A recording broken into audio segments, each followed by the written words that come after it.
আমাদের আশেপাশে অনেক রকমের জেনারেটিভ এআই টুল অ্যাভেলেবেল আছে।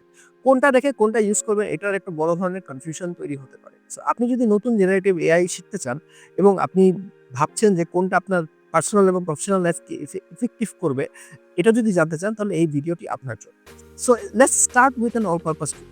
অল পারপাস টুল যেটা হতে পারে আপনার ডেইলি লাইফের জন্য সেটাকে আপনি চ্যাটজিপিটি। চ্যাটজিপিটি বিভিন্ন ধরনের কনটেন্ট ক্রিয়েট করতে পারে। টেক্সট থেকে শুরু করে ছবি, spreadsheet, anything and everything ChatGPT করতে পারে। So ChatGPT can be an very good all purpose tool.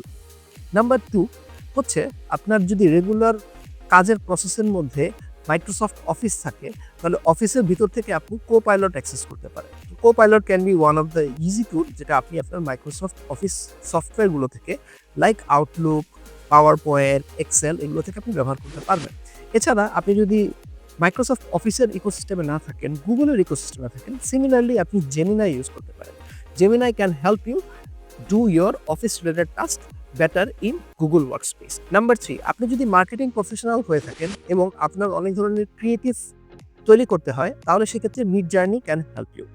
Number 4, আপনি যদি রিসার্চ বেস কাজ করে থাকেন এবং আপনার জন্য যদি ফ্যাক্ট চেকিং খুবই ইম্পর্টেন্ট হয়ে থাকে, অর্থাৎ যেই জেনারেটিভ এআই যেটা আপনি জেনারেট করে দিচ্ছে সেটার তথ্যটা কোথা থেকে আসছে এটা যদি আপনার জানা খুবই ইম্পর্টেন্ট হয়ে থাকে, পারপ্লেক্সিটি অথবা NotebookLM can really help you on doing that. Finally আপনাকে যদি অনেক ধরনের ভিজুয়াল তৈরি করতে হয়, Gamma can be one of the thing যেটা আপনি ইউজ করতে পারেন, অথবা ন্যাপকিন এআই।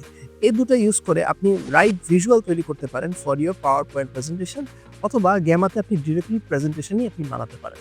সো এই ধরনের টুলগুলো ইউজ করে আপনি আপনার লাইফকে আরো অনেক বেশি ইফেক্টিভ অর এফিশিয়েন্ট করতে পারেন। সো আপনি কোনটা ইউজ করছেন বা কোনটা ইউজ করবেন কমেন্ট সেকশনে আমাদেরকে জানান।